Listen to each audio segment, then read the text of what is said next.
धैनी अंगनैया अरे कवने कारणवा काहे अइलू ना ए मैया अरे बेटा के भावनमा काहे अइलू ना ए मैया चौका पुरैनी कलसा धैनी अंगनैया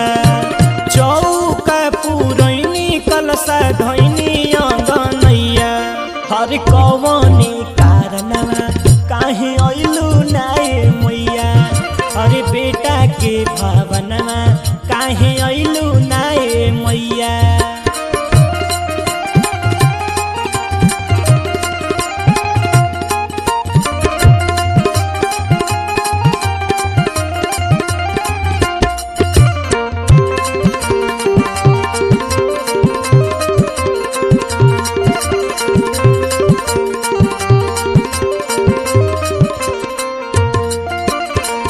डगर बाजबाई गाँव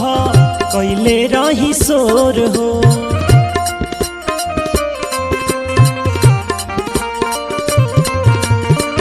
देले रही नेवता मैया होते न भोर हो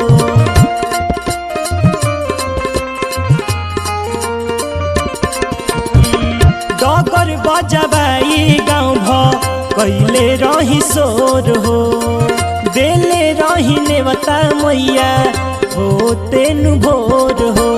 कहाँ रथ अझुराइल लागल आता ना समैया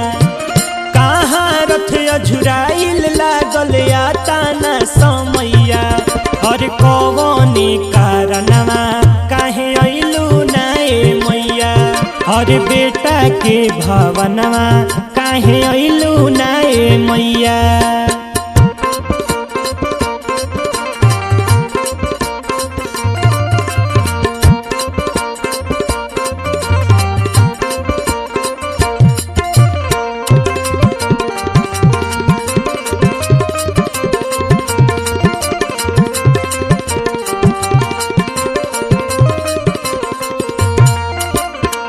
साराधा से कैले रही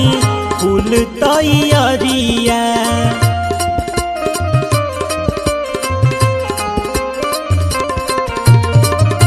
दर्शन न देलू अबले काहे ए मयरिया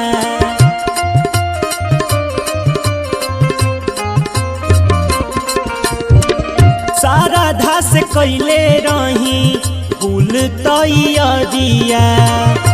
दर्शन न देलू अबले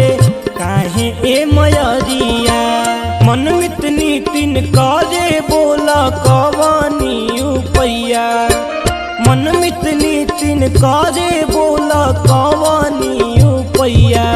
अरे कवने कारणवा काहे अइलू ना ए मैया अरे बेटा के भावनवा काहे अइलू ना ए मैया चौका पुरैनी कलसा धैनी अंगनैया चौका पुरैनी कलसा धैनी अंगनैया अरे कवने कारणवा काहे अइलू ना ए मैया अरे बेटा के भावनवा काहे अइलू ना ए मैया अरे कवने कारणवा काहे अइलू ना ए मैया अरे बेटा के भाव